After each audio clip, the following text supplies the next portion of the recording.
has nothing to do with the Hollywood franchise.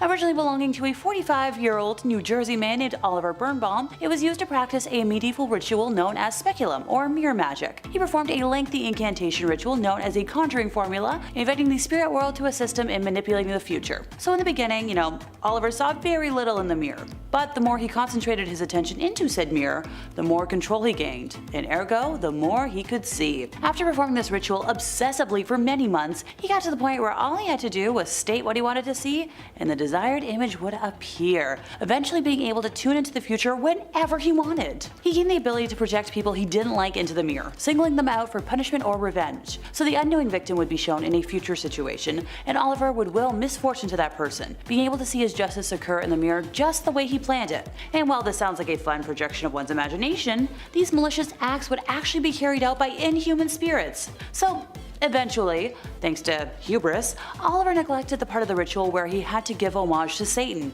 and as a result, the evil he proposed for others began to occur to him, along with the spirits that he'd, turned loose on his enemies, now infesting his own home instead. Look, I never recommend summoning spirits, but if you're gonna do it, at least do it properly, for crying out loud. After about, a week of hell, this man was so terrified that he called a prominent Catholic official and begged him to send a demonologist to his house. And when Ed and Lorraine Warren arrived at the address, they found that doors were opening and closing by themselves. Every minute something would crash and break or bounce off a wall and smash. So thankfully Ed was able to reverse the originally enacted by Oliver and bless the house, stopping the disturbance. As the Warrens were about to depart, Oliver insisted they take the mirror with them, and the 5-foot-tall antique now lives in their museum. Look, I know no one is visiting the museum these days in droves, but I'm still a little iffy on this being, able to cause more chaos. In 9th place we have the Letta doll. In 1972, Kerry Walton returned to his Australian hometown for his grandmother's funeral. During this time, he decided to face a childhood fear by visiting an abandoned building that had scared him for years. When he went to the house in question, he discovered an old marionette underneath its porch.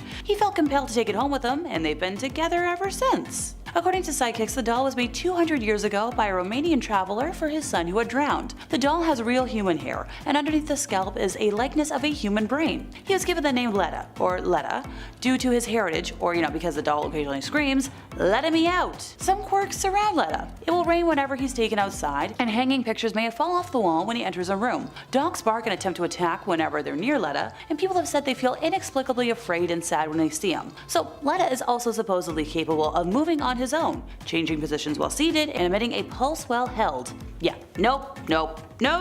Burn it! In 8th place we have the Mirror of Myrtle's Plantation. So it's located in St. Francisville, Louisiana, and in a domicile built in 1796 by General David Bradford on top of a formal burial ground, so brace yourselves. This ghosty story begins with a newly married couple, Mr. and Mrs. Clark Woodruff. Mr. Woodruff was a cruel and harmful man and owned numerous slaves, which was the icky norm at the time, and one in particular that he liked to, punish went by the name of Chloe. Now Chloe tried to protect herself from the wrongful punishments by listening in on the Woodruff's conversations and modifying her behavior, which is brilliant. Sadly though, one day after being caught eavesdropping, Clark had one of Chloe's ears cut off. So the painful experience would stay with Chloe and inspire her to make plans for revenge. On the 9th birthday of the Woodruff's daughter, Chloe placed poisonous oleander leaves into the cake, intending to only get them all sick so she could nurse them back to health and earn a favor with the family. Tragically, the dosage was lethal and it ended up killing the missus and the offspring. Now while Chloe was punished fatally by the other slaves and her ghost haunts the home, the mirror in the front hall is cursed as the spirits of Sarah Woodruff and her 2 dependents trapped in it. People who look in the mirror have reported feeling a sense of dread that stays with them past their visit, experienced horrid thoughts, and more. I'm on team smash the thing, even though I know that would technically make the world worse, so maybe just stick it in a closet somewhere. Just don't have it on display. In 7th place we have the Hope Diamond. So this is probably one of the more well-known items on today's list, even if you're like me and not a big jewelry person. Once placed in the statue of Sita in India, the Hope Diamond was stolen from its natural home by one thief named Jean-Baptiste Tavernier. Within days of the thief fleeing from the site, however, he was ravaged by wolves in Russia and died. Sometime later, the stone made its way to the crown of King Louis, who later died of gangrene. Other famous owners of the stone have followed similarly grisly fates, being, decapitated and publicly killed. I'd be here all day if I went through all 21 plus owners and their fates. Heck, even people who just tried on the necklace met awful fates. A temporary wearer, Princess de Lambelle, was torn to pieces by a French mob. It's currently on display at the Smithsonian, but I honestly think it should be hidden from public viewing and, risk In 6th place, we have the Thomas Busby chair. Popularly known as Busby's stoop chair, this wooden furniture is cursed by the spirit of Thomas Busby, who was known to ruthlessly kill people. Before getting hanged for his crimes, he requested to have a meal in his favorite local pub, and upon finishing his meal, he stood and said, "May sudden death come to anyone who dares sit on my chair." And ever since then, 63 people who dared to sit on the chair met untimely and terrifying deaths. I'm sorry, someone out there waited until the death toll got to 63 before deciding, maybe there's something wrong. I feel like one would have noticed the common link in deaths by, I don't know, 20 weird deaths or so at least. Later, the owner of the pub donated the chair to the Thirsk Museum in the UK, and it's still there, hung about 1.5 meters off the ground to prevent any further deaths. Okay, that's not high up enough off the ground. Stupid people can still find a way. May I recommend a healthy 3 feet? Put it in a box, or even better, put it away forever? Number 5. The Anguished Man. Historical paintings are cool. I guess. I don't know, they're pretty interesting. But this is the first time I've read up on the Anguished Man myself, and I wish I didn't, to be honest. It's pretty unsettling. It's now considered one of the most haunted objects in the world, and it looks like the part too. It looks like it's from a horror movie. This oil painting was created by, of course, an unknown artist, but the actual paint here used in the painting is mixed with blood, real blood. Their legit DNA is in this painting, whoever it is. Their blood, sweat, and tears. Great. Not much is known of the artist as they passed away shortly after, but the current owner is Sean Robinson from Cumbria, England. His grandmother had given him said painting. There wasn't much known beforehand, maybe she just found it at an auction, whatever. But his grandmother did warn him that it was cursed. Yeah, here's some Werther's original, and also, here's a cursed painting. Enjoy. Sean had to leave it in his basement at first because his wife wasn't on board. More than fair, I'd be like, no, can we not? Can we turn it around? Thanks. But when the basement randomly flooded, he had to move it upstairs at that point, which is already pretty creepy. Now after, the couple heard crying or screams or whispering, things you don't want to hear alone in a house with a haunted painting coming from the room with the painting. It got so bad Robinson uploaded time-lapse footage to YouTube in 2011, and it shows the door closing by itself next to the painting. Also, yeah, keep this in the basement or flood it, I don't care. I agree with the missus here. Number 4. Music box. We had to include one of the creepiest elements of the Conjuring movie because it's a real thing. Director James Wan wanted to use the music box in the first film because, mirrors and creepy tones make for great suspense and all that jazz. But this was also a real haunted artifact from the real haunted house. Today the box is safely stored in the Warren's Occult Museum, like I mentioned before, just a fun house of scary that you should definitely never touch, alongside other items that look more or less normal, right? One of which is the real Annabelle doll. This part of the movie actually scared the shit out of me. Any mirror scene, I can't do it. I end up eating my hoodie. They always do it slow too. I hate movie scenes that include mirrors. But this is real life though, you can't forget that. This music box actually caused a lot of trouble for these poor girls. Specifically April, youngest of the Perrin family. She found this unique antique in the house and then she used it to communicate to another spirit. A spirit that just happened to be named Rory. Yeah, it's a great haunted name, Rory. Nice, it's not friendly at all. In the movie, this was a happy ending, whatever, but in real life, the Bathsheba Sherman case was never resolved. Number 3, the Hope Diamond Curse. Coming from the 1660s, here we go. This curse began when a gem dealer named Jean-Baptiste Tavernier bought this large diamond when visiting India.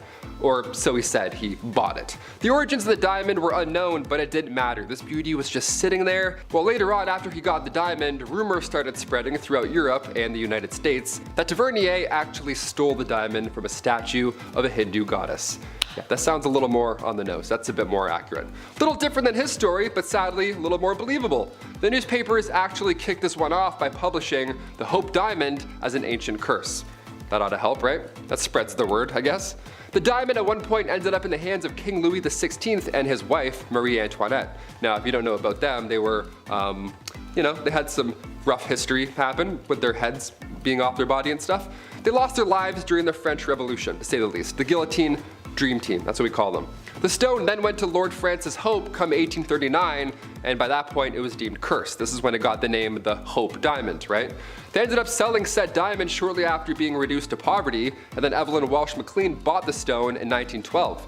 Shortly after that, her son was killed in a car accident. When the stone was delivered to its final and current home, the Smithsonian, back in 1958, the driver who was delivering the package was later hit by a truck. Now he survived, but shortly after his house caught fire. Moral of the story, you don't need diamonds, for more reasons than one. Number 2, the Busby stoop chair. Coming from 1702, 10 years after the Salem witch trials, so take this one with a grain of salt. People made odd choices back then, okay? Women were witches because they knew math, and chairs were evil. Welcome to 1702. Good luck. Englishman Thomas Busby had some issues with his father-in-law. He didn't handle them well, so now he had to be hanged for it. Yeah, he can't commit crimes to resolve problems. It's not a good thing. Can't just kill people for no reason, Thomas. What is this, 1692? He was hanged near the Humble Inn, which is an ironic name, but a chair that was nearby is now said to hold the spirit of one Thomas Busby. If you sit on this chair, you are set to die in a frightful accident. So the chair was declared haunted, but did anything actually happen? Yeah, locals say during World War II, airmen from a nearby base came to the pub, and those who sat on it never returned.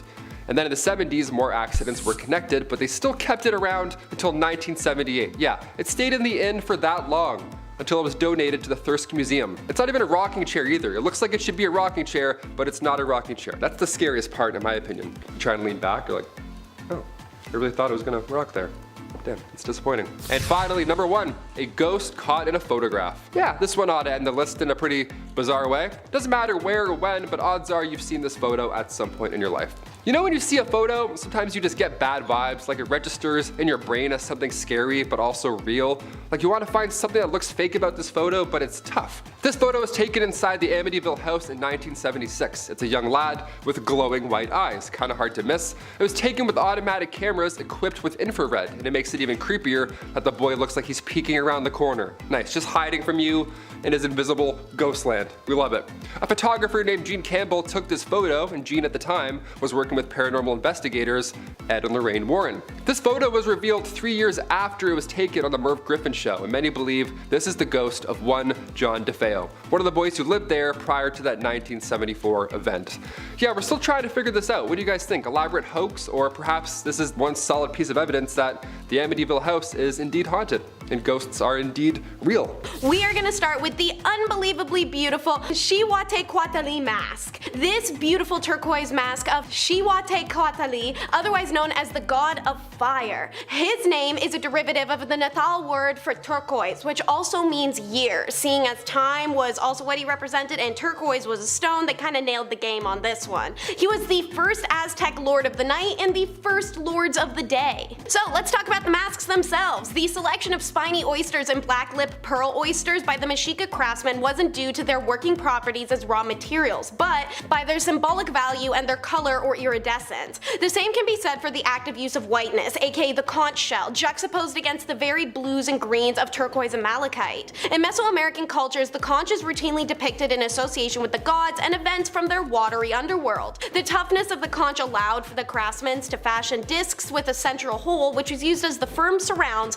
for the sockets containing the pyrite eyes. The festivals of this god coincide with the two extremes in climate, the heat of August and the cold of January. But it's once every 52 years as the Mexica calendar resets, the priests of this god would ascend Mount Cuchicatl and don these masks before cutting the heart out of a sacrificial victim and kindling a fire in the empty chest cavity. If the fire lit successfully, then all was well and the fire was taken to relight all of the city's fires. If the flame had not lit successfully, then it was believed to signal the coming of terrible monsters who would roam the darkness, eating all of mankind. On to number 9, which is the Crouching Eagle Blade. This is a Mexica knife, one that was used for ritual sacrifices. The piece you see ended countless lives, some of which volunteered for an honor, some of which died a terrified captive. Whether or not you believe in the power of their gods, it's hard not to believe in the power of an ancient tainted weapon. The handle of this knife is carved from a single piece of wood in the depiction of a crouching man in eagle warrior regalia. The warrior whose face peeks from the open beak of the eagle headdress and clasps the shaft of the flint knife. When the blade enters your skin, it does so in the hands of 3, the one driving it and the 2 that holds its blade. In Mexica mythology, the eagle represents the power of day and was believed to carry the sun into the sky from the underworld each morning. Being used in sacrificial rituals, it's believed this eagle would aid in transporting the dying soul. The handle of this knife is covered with a mosaic made from turquoise, thorny oyster, conch, black-lipped oyster pearls, and malachite, all held in place by a pine resin. The halting of the blade is bound with a cord made from agave fiber and coated with pale yellow protrium resin. Only a few elaborately decorated knife handles survived. This is one rare example where the blade and the handle survived together. Radiography has revealed that the halting is too shallow for the knife to have been fit for practical use, so its ceremonial purpose must have been symbolic even rather than functional. Thanks to the advent of 3D printers, we can now recreate the death whistle, which is number 8. When odd skull-shaped items were found by archaeologists in 2000 at the temple of the Mexica wind god in Mexico, they had no idea what they were, just that they were laid in the hands of a sacrificed victim. Instead of leaving them alone, which you should do if you aren't going to do anything with them and they're physically in the hands of a long dead person, they get cataloged and boxed up to be forgotten about for a decade or so. However, years later, experts discovered death whistles, which recreate the sound of what can only be described as the howling of pure human agony and death. Need some proof? Listen for yourself.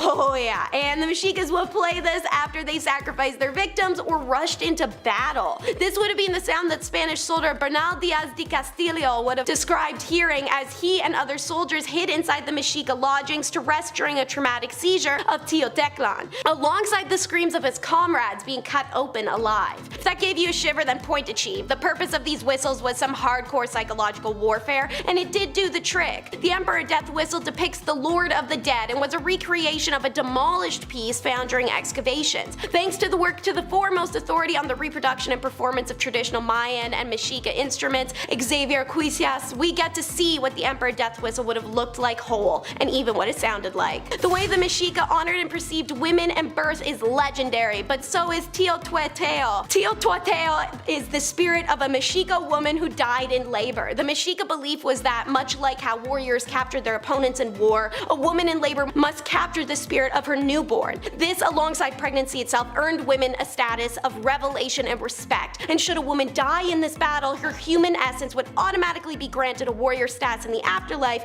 and be spared the grueling journey that everyone else's human essence would need to complete before reaching rest. Her soul, however, was believed to transform into a terrifying demon known as Teotihuacán, aka the Divine Woman. It was believed that the demon resided in a region in the west known as the Place of Women and escorted the sun through the underworld to its rise each morning. The demons were only able to descend to the earth on 5 specific days in the Mexica calendar, when they would be able to haunt crossroads in hope of snatching up souls. Statues found of this demon woman depict a fearsome figure with clenched claw-like fists seated in a plain skirt with a simple knotted belt. Her skull-like face has skull-esque circular eyes, a large open mouth, and exposed teeth and gums. The face will be framed by a mass of unkempt hair carved in swirls and twists. Leaning forward on clawed feet, her fearsome talons are raised to the sides of her chest as if to prepare to seize some unseen prey. Number 6 is definitely the world's coolest lip piercing. That's right, this golden glory is a labret piercing, which is ironically one of the few I do not have on my face but normally sits right here. This wasn't even a normal labret, this was actually a stretcher plug, meaning how you can stretch earlobes. This labret piercing was stretched to hold a plug piece. To give you an idea, this is what a labret plug looks like on a modern day hipster. Obviously they've come a long way now to be associated with modern punk rock and hipster aesthetics, but originally they were donned by warriors and leaders. The stretching of the labret space was considered honorable and an act to commemorate the coming of age or political power. This 13th century gold serpent lip piercing is a rare Mexica gold artifact. Gold was associated with the gods, thus worn by rulers. The serpent's head features a powerful jaw with serrated teeth and 2 prominent fangs. Its rounded nostrils and prominent snout are open to expose an ingeniously cast and movable tongue piece. It could even be retracted into the dragon. The body extends out from the cylinder base of the plug, which has the usual extended flange to hold the labret in place from the inside of the mouth. In 5th place we have the Delhi Purple Sapphire. After being stolen in a similar way to the Hope Diamond that I mentioned earlier, this purple sapphire brought a great deal of bad luck into the lives of whoever came into contact with it. The English soldier who initially took the gem suffered from a number of crippling medical ailments that altered his way of life forever, and after being passed on to a friend of the original thief, the stone was locked in a vault, transferred to the Natural History Museum after, oh yeah, the new owner died. Put under the care of a museum employee, the stone continued to enact its bad luck, and every time the caretaker traveled with it, he experienced unexplainable misfortune. Look, I don't care if I sound like a broken record, just leave it in a back room. Not even keeping it on display seems to be stopping the misfortunes this jewel brings to the world. Even, if I have to do love sapphires, because they're like my birthstone. But still! In fourth place, we have the Ring of Sinisianus.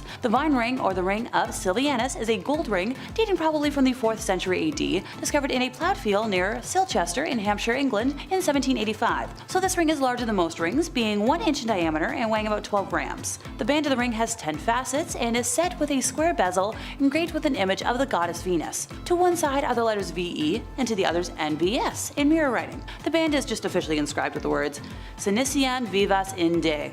Remember Lord of the Rings?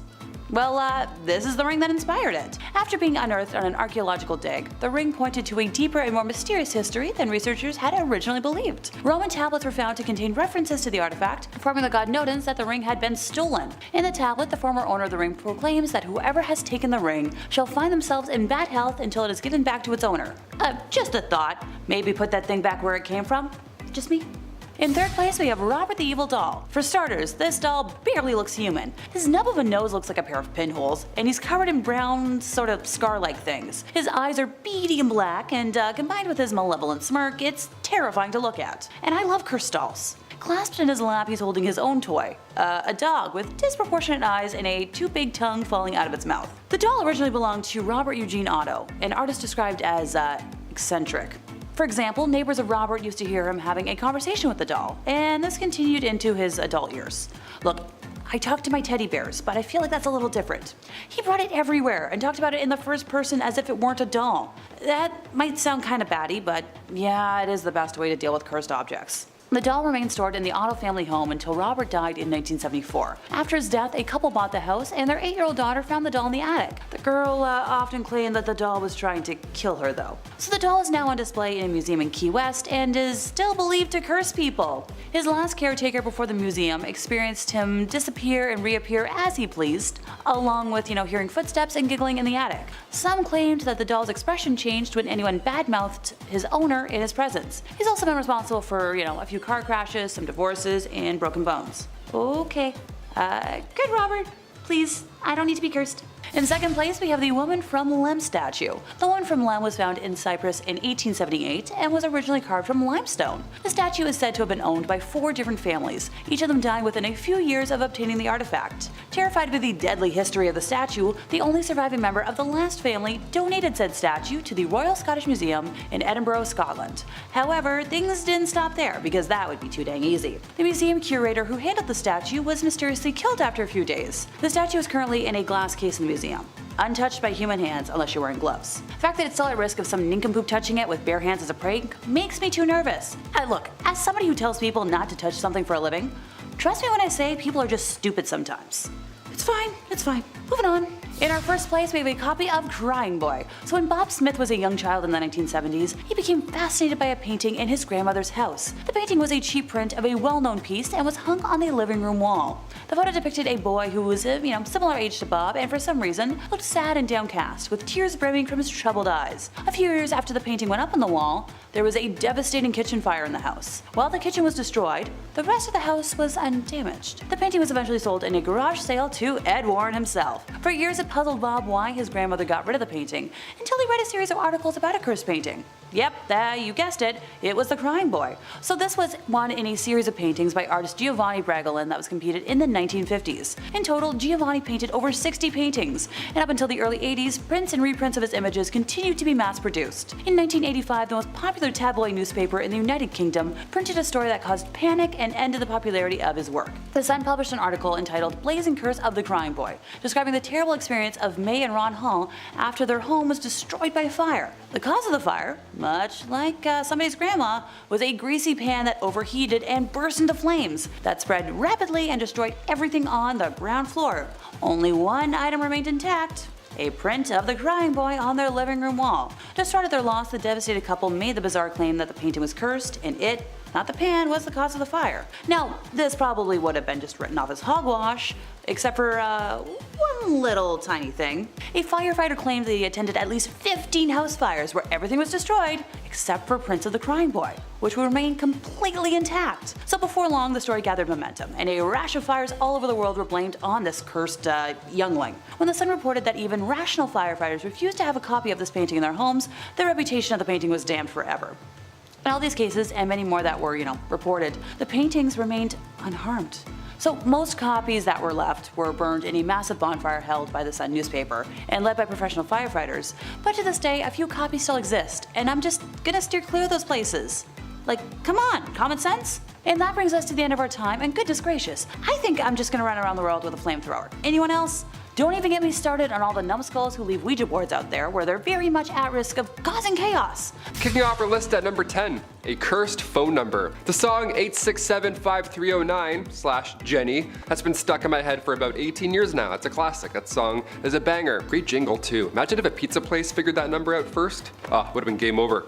A cursed phone number. What are we talking about here? This phone number, apparently cursed, is 359-888 and then a bunch of 8s afterwards, okay? What's the deal here? Anybody who's had this phone number in the last 20 years or so, apparently they've all met their fate in a weird way. CEO of a Bulgarian phone company, he got cancer at 48. And then 2 criminals later on, both of their deaths were a little bit more mysterious than cancer. All these deaths that happened were within 4 years of each other. That's the, curse aspect of it all. The phone number was suspended, so nobody's able to use it now. Maybe it was a cursed number, or maybe the number had ties to crime. 8675309 is still stuck in my head. Number 9. The organ. Music is said to bring life into the room, but this time it's a bit too literal for my liking. There is a real organ in the Occult Museum. This belonged to Ed and Lorraine Warren for quite a while, the paranormal investigators. Of course, all these things are found in a haunted house. In one way or another, it's haunted or cursed, as are all these in this list. This organ apparently would play by itself throughout the night. In total, there were 3 different incidents where Ed thought somebody had broken into the museum because he heard the organ being played, but by the time he arrived in a panic, the room was empty. Classic. Nothing had been touched, there was no visitors. Of course, it was just a cursed piano. Nice. A priest then came to bless the museum and the music eventually stopped. But before her passing, Lorraine Warren said to USA Today that the prayers do work, and they blind the evil much like an electric fence does for a dog. Number 8. Photograph of Bathsheba Sherman. You always see these videos of UFOs and they're filmed with like a BlackBerry curve. It's just rubbish, it's horrible quality. There's never clear evidence of anything nowadays, right? But we may just have a clear photo with the real Bathsheba Sherman, the witch in the original Conjuring film, that real person in real life. Yeah, we have a real photo of a real witch. This is crazy. This photo is from the Perrin family farmhouse back when it was still the Arnold estate. This was 1885, so the witch was most likely in her 70s at this time, and this witch lived next door to said farm, and although we'll never really know for sure, many believe she's the lady in the middle closest to the camera. Also, the fact that she's wearing some sort of mask and she's standing by herself and looks like a witch, I don't know, definitely her, most definitely her. I feel like nobody wants to stand next to a literal witch, It's like a big radius around her. That's how you know it's her. Imagine doing a silly one with Bathsheba Sherman. You're like, hey, bunny ears, don't curse me. Number 7, the Basano vase. This vase comes from the 15th century. It was made for an excellent wedding gift, but the night before, the bride sadly lost her life with the vase still in her hands, so a lot of questions, right? The family of course kept it afterwards, but as the vase was passed down the family line, a pattern began to unveil itself. Whomever held possession of the Basano vase died shortly after in a weird way. Now keep in mind, this was the 15th century, okay? The average lifespan was already 30 to 40 years old. But after this many deaths in the family, it was packed away for good, okay? Or so they thought. This vase showed up again in history in 1988 alongside a single note. The note was pretty to the point. It said, "Beware, this vase brings death." End of note. Whoever found it was like, okay. And then continued on with it. Yeah, they kept the vase, didn't heed the warning, and then it was auctioned for over $2,000, sans note. Yeah, the pharmacist who won the auction, well, you guessed it, they passed away within months. Number 6, ghost boots. These boots are made for haunting, and that's just what they'll do. Yeah, I put a pair of boots on this list. That's where we're at now. Let's do it. This is a photo of a young lady and it may look like a classic family trip, but upon closer inspection, it seems like somebody is standing behind her. Now, of course, tracing this photo back to its origins, her father said nobody was behind her at this time, that it was taken, because that would be pretty weird, right? Hey, stand right here in an open field, thanks. hey, can you move please? There's an open field. Thanks. You know, it's a little weird. This shot was taken at Zushi Kanagawa in Japan. You can see boots and what looks like clothing sticking out from behind her elbow. Father said, I took a few photos. When I was looking through them at night, I noticed the boots behind her. I took several in the same spot, but only one of these photos had the boots. Yeah, you always see that in movies, right? They're always going through these photos at night at like 2 a.m. Then they find something scary. It's never at Walmart in the middle of the day, know what I mean? It's always scary in a dark kitchen. Ugh. What would you do? I would freak out. And he freaked out, obviously. He showed a friend, and then said friend posted it on Reddit, hence why we're here now. Haunted boots. The more you know. Number 5. The Crying Boy. What a little fire starter. At least that's what happens when you purchase a copy of Italian painter Giovanni Bragolini's The Crying Boy. Although there are alternate versions of this painting around the world, the painting has been widely associated as being cursed. In 1985, an Essex firefighter claimed that the undamaged copies of the painting were found in the ruins of burnt houses. By the end of November, news spread rumors of the painting being cursed to the point where even organized bonfires were made for the paintings to test the theories. In conclusion, after researchers looked over the contents of the paintings, discovered the prints were being treated with a varnish that contains a fire retardant, and since the paintings fell face down, actually aided the paintings from being burnt. Still doesn't explain the fire though. Seems that every person who has purchased the painting in 1985 had unexplained fires. Even another fireman, Peter Hall, who noted the fires seeing the paintings, told his brother Rob Hall, who did not believe in the story, he had purposely bought a copy of the painting and moments later, his house burnt down. Seeing the painting was fine, Rob got so upset he put his boot through the painting. But hey, if you see your house on fire, just know the painting's okay. Number 4. Bubsy's stoop chair. Don't sit on that, you're going to die, is what many would warn those who bear witness of the Bubsy stoop chair, or the dead man's chair. The chair was cursed by the murderer Thomas Bubsy before his execution in 1702 in North Yorkshire. Those who found themselves leisurely sitting on the chair found themselves leisurely in the grave. But it's just a chair. What a random object to curse, let alone be worried to sit on. But when Bubsy was arrested, he was arrested on that chair. He was drunk and spat out, anyone who sits on my chair will die. Which pretty much through some much optimism eventually came true, as several, including a Second World War Canadian soldier, sat on the chair at one point and died in a bombing mission. Lots of fatal accidents seems to be linked to that chair, and eventually the chair was just left hanging in a museum to stop intriguing people from trying to sit on it. Number 3. Portrait of a Lady. Juan Luna and Antonio Luna are beloved brothers of the Filipino people, as one became a famous world-class artist and the other fought as a revolutionary leader during the Filipino-American War. For Juan Luna, the famous Filipino painter, he was known, like his brother, to have violent outbursts, and the women who were involved with them sadly dealt with the aftermath. Juan Luna apparently was so much in love with his wife, Maria de la Paz Padro de Tavera, or simply Paz, that he created a painting of her after he was accepted as a painter at the Salon de Paris, a prestigious annual exhibition in the Western world at the time. He created 2 paintings, Odalisque and Mi Novia, which was also known as the painting or the portrait of a lady. However, it wasn't until a man named Monsieur Dussac came into their lives which became a major source of jealousy for Juan Luna. Leading to domestic violence dispute, Paz escaped the residence and decided to reside in a home where Dussac happened to also be. Upon learning this, Juan shot Paz as well as his mother-in-law in that very home. Because of this, the painting was rumored to be cursed, and those who obtained the painting fell to the curse and the misfortune that it carried. Some even say Paz's restless ghost lingers in the painting. The irony, however, is that Paz and the woman in the painting don't look alike at all, as the woman in the painting carried more Caucasian features, whereas Paz has more darker skin and was 100% Filipina. Turns out the woman might have been another model Luna has met, a French woman named Angel Duché. Either way, the painting held a lot of trauma for the pair and is just a reminder of how dangerous jealousy can be. Number 2. The Dark Mirror. There's a saying that mirrors or black glass are key portals to another world. Some say there's a version of ourselves past the mirror, past our reflection with secrets we don't know, or it could just be a really good looking person looking back. But at the Mobile Museum of the Unexplained, there is the one mirror, a mysterious reflector which seems to take a life on its own. The museum was able to purchase the item from the original owner attending a psychic fair at the Columbus, Ohio area. That same owner said they were left with upsetting visions while gazing into the scrying mirror's dark reflection. According to one who would visit and see the mirror, they too reported similar phenomena. They reported uncomfortable sightings, visions, and even seeing their own corpse while looking into the reflective glass. Visitors have even noted their own reflection age, smile, wink, and even disappear. Number 1.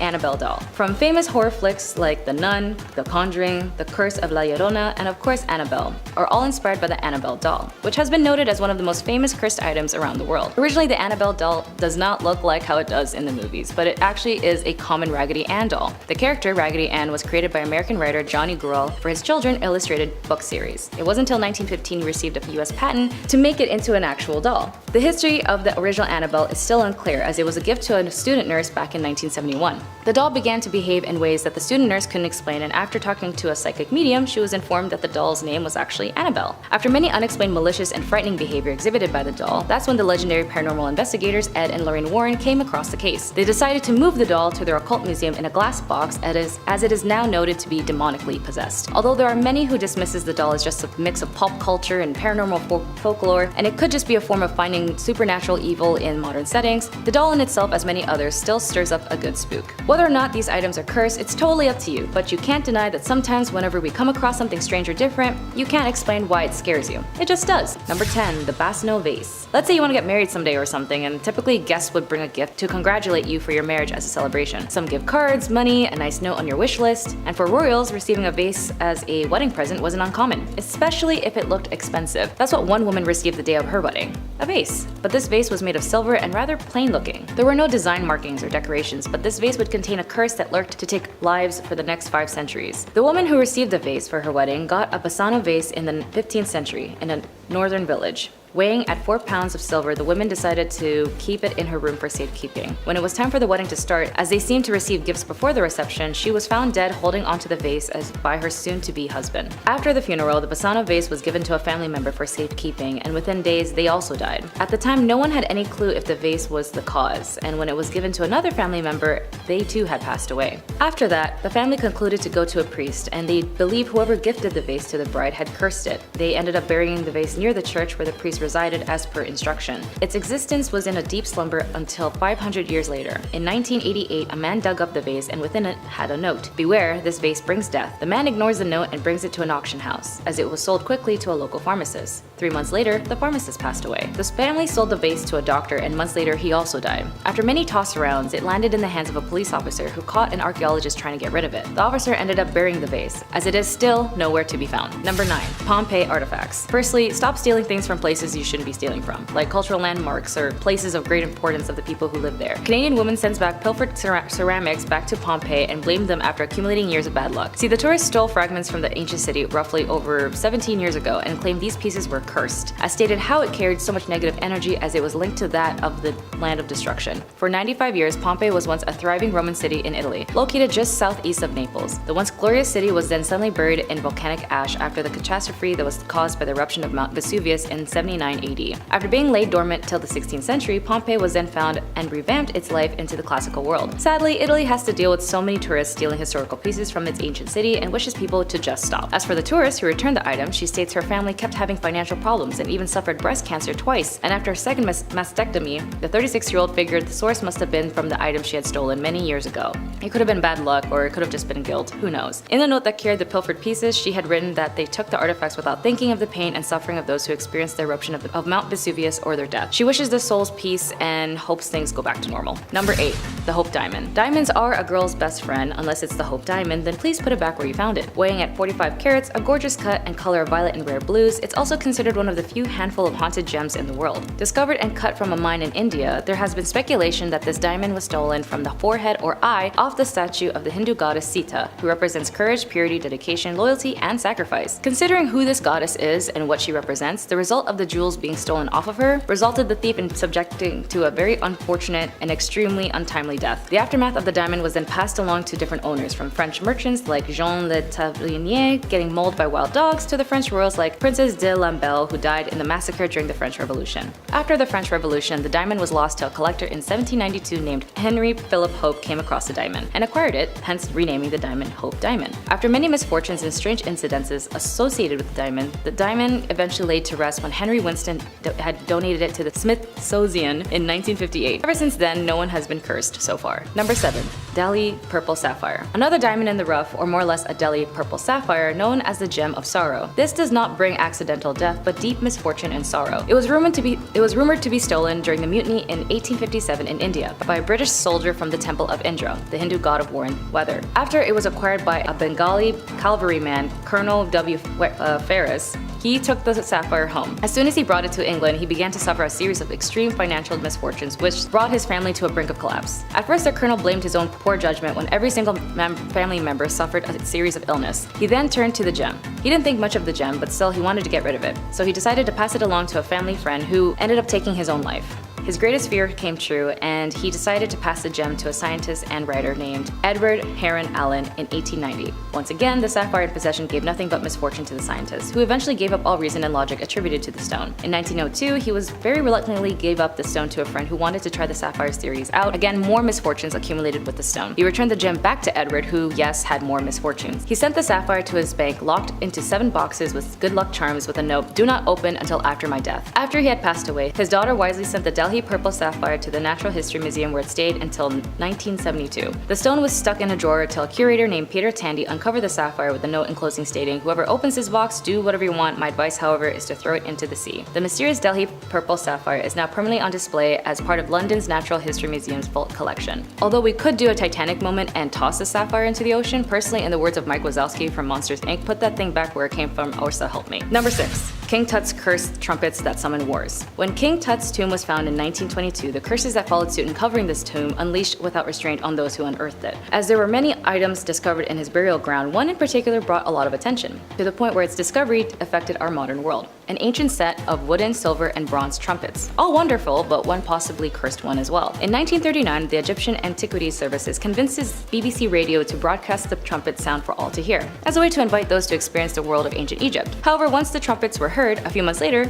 World War II broke out. The earliest record of these trumpets in Egypt seems to be used specifically for military purposes, as a way to alert and even direct soldiers on the battlefield. Egyptian archaeologists such as Zahi Hawass even believe that the trumpets may have magical powers associated to war. Being a supporter of the idea of the trumpets are cursed, it seems to be that every time the trumpets were played, a war seems to break out shortly after. Like in 1967, moments after the trumpet was played by a student, the Six-Day War occurred. In 1990, again, another student played the trumpet, the Gulf War happened shortly after. And after 2011, a revolution broke out that affected thousands. Not saying the trumpet is necessarily directly linked, but for ancient Egypt, it is part of their fascinating history. You can actually hear the record of the trumpet sound online, just don't go looking for the actual trumpet and try playing it. You already have enough problems in the world. Seriously, please don't do it. On to number 5, which is a literal man-made mask, as in a mask made of a human skull. Party on. Honestly, I don't want this to become misconstrued, as is so often with ancient indigenous cultures who are quickly dubbed violent but not given the same leeway as other religions to explain their actions,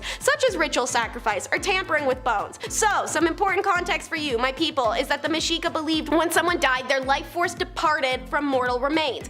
Pretty common dog, that tends to be the consensus around the world today. But that means a human body becomes just that in its most literal form. It's a body. It's simply nothingness, love, connection, attraction. It all came from the being, not the body. So when the being leaves, you should let go of the body. This is why using human bones in art was no more absurd to them than the Victorian English making bouquets out of the braids of dead human hair. In fact, the use of that art in ritual, if anything, was giving that nothingness a chance to be something. And that's actually really beautiful. And I mean that in a literal sense. It could actually be beautiful because complete skulls got covered in turquoise and other materials, such as these ones. The first of which is the most famous and thought to represent the god Tezcatlipoca, otherwise known as the smoking mirror, one of the 4 powerful creator deities. The man-made mask, however, as seen with a large flint knife sticking out of its nose region, is a prevalent example of encrusted masks, where features are instead broken out to make place for other decorations, such as giant face knives. On to number 4, the stone eagle. I swear every time I thought I found something that stole the show on this list, something else beat it. For a culture that was intentionally destroyed by colonizers, what remains tells us it must have been just awe-inspiring. I can't imagine what stepping into the heart of Teal must have been like, but I imagine it earned every last syllable in the title City of the Gods. Anyways, enough excitement over the grandeur, this time inspired by the stone eagle, which is in remarkable condition and held a remorseless role. Called a kuawitikalu, the eagle's back holds a circular cavity for receiving human hearts. The eagle wasn't the only one out there either, as the ocelot jaguar and another stone are also famous examples of this piece.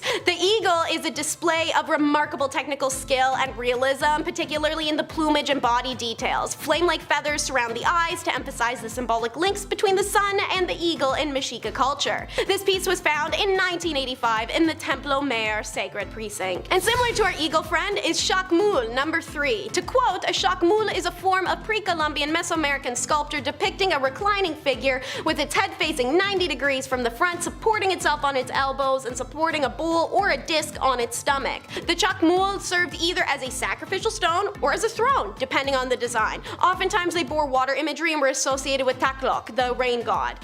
This chakmul is from the Templo Mayo archaeological site in Mexico City, but they first started popping up in the Valley of Mexico in the northern Yucatan Peninsula in the 9th century. The hole in the belly was where the hearts of the sacrifice victims were placed, and if there was no hole, then that's where the butt of their leader would place itself. Call it range. These last ones on our countdown are two pretty wild sculptures. Next up is Muklantukalit at number 2. During excavations of the House of Eagles at the northern end of the Great Temple of Teotihuacan in Mexico City, archaeologists uncovered these two life-size clay statues, otherwise known as the Mexica god of death who ruled over the Mictlan, the land of the dead that they believed was only a few miles under our feet and accessible through water like oceans and cenoids. And by God, I shouldn't have to explain to you why what you're seeing is literally terrifying. We have the god on his own 2 feet, yet stooped over so his liver is hanging out, made visible by the fact his skin is flayed off. Then his hands are claws and his eyes are large circular orbs that seem to burn holes right through you while seeing nothing at the same time. Experts believe that the worship of this god was linked to ritual man-eating, but